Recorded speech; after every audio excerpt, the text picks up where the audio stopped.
अटल सेतूला भेगा, नाना पटोलेंनी social media video केला share. सविस्तर वृत्त असे, अटल सेतू मार्गावर काही ठिकाणी रस्त्याला मोठ्या भेगा पडल्याचा प्रकार समोर आलाय। या संदर्भात काँग्रेस नेते नाना पटोले यांनी प्रत्यक्ष भेट देऊन तिथला व्हिडिओ सोशल मीडियावर शेअर केलाय।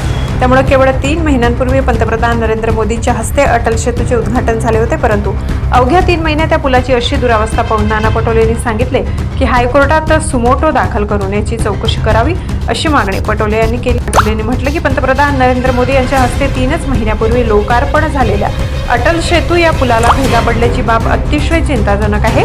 मोठ्या प्रमाणात भेगा पडल्याने प्रवाशांमध्ये भीतीचे वातावरण निर्माण झाले, तर यानंतर अटल सेतूला भेगा पडलेल्या लक्षात आल्यानंतर लागली ज्या कंपनीने म्हणजे MMRDA ने अटल सेतूच्या दुरुस्ती कामाला सुरुवात केली आहे।